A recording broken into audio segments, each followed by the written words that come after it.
We're here to talk about federal permitting, and this is, I think, a great story. You know, what we've accomplished so far with very little resources, too little in my view, and without a permanent executive director.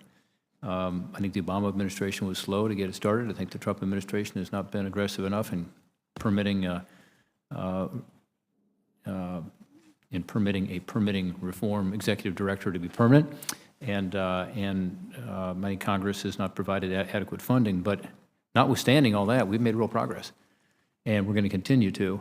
And this affects everything. It affects the roads we drive, the bridges we cross, the airports we use, the infrastructure projects, including environmental infrastructure projects, as we'll hear about today, that are important. The electricity that we use. So it's all about infrastructure. Right now, the system, as we have heard from our constituents constantly, it takes too long, it's complicated, sometimes very bureaucratic, and those delays have real costs. They have costs in terms of money, in terms of jobs, in terms of safety, in terms of the ability for the private sector to invest as well as the public sector, and often it's a matching investment. So it's an opportunity to say, as we improve infrastructure and maybe do something exciting this year later on legislation, let's be sure that the permitting part of this is fixed, because that way that federal dollar will go even further toward doing what everybody wants to do, I hope, which is create more jobs and more economic activity through better infrastructure.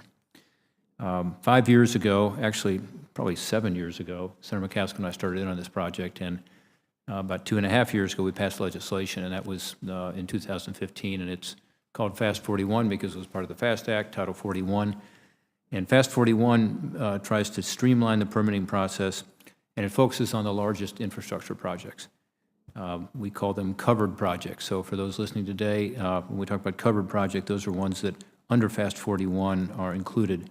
We also created the Federal Permitting Improvement Steering Council. We'll hear a lot about the council today, bringing all the permitting agencies together at the start of covered projects to coordinate and streamline the permitting process.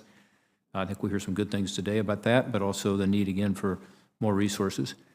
The law has a number of common sense measures, encourages agencies to do the reviews concurrently rather than sequentially. That always seemed like a no-brainer to us. Let's not finish one of maybe a couple dozen regulatory reviews and then have to go to the next and the next and the next. Let's try to do them together. It also requires one agency to be the lead agency. Again, common sense, some accountability, so that there's some responsibility built into the system. It also requires agencies to post a timeline on a public online dashboard, so that project sponsors and the public can keep track of where they are in the permitting process. Again, a really common sense measure that's making a big difference, again, in my view, with these covered projects. When we first came up with this idea, and I think Senator McCaskill would agree with this, we had hoped it would save money, both project sponsors and the government, and save time. And based on the testimony we're going to hear today, I think it's safe to say that much of what we had hoped for has happened. Expectations have been met in the sense that there have been some significant savings in time and money. Over the past year and a half, the council informs me that they have saved projects $1 billion in avoided costs. That's a pretty good start, $1 billion. And we'll hear more about that, I know, through your testimony. And again, we've done so without a permanent executive director and with a bare minimum of funding. I do want to take a moment to offer Acting Executive Director Angie Colomaria, who's with us here today at the panel, former Acting Executive Director and current Deputy Director Janet Flieger, who's here, and your whole team, our sincere thanks. And you pulled together the groups. I've had a chance to speak with the council and seen your work firsthand. We need a permanent executive director. I hope that'll happen soon. We'll continue to advocate also for funding for the council that's adequate to be able to have enough infrastructure within the council to get infrastructure moving. Based on our experience of the past 2.5 years and listening to you all and talking to outside stakeholders, Senator McCaskill and I have now introduced follow-on legislation. It's called S3017. It's the Federal Permitting Reform and Jobs Act. The whole idea is to improve FAST-41 and learn the lessons, what worked, what didn't work, how we can make it work better. Most critically to me, the bill would remove the 7-year sunset in FAST-41. We know enough about it now to know that we shouldn't be sunsetting this in 7 years. We should keep it going.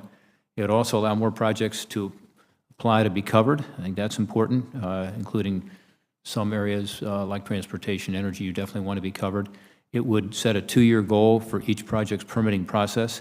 And by the way, if agencies determine they'll need longer to permit a project, they can explain why and what they're going to do to mitigate those delays.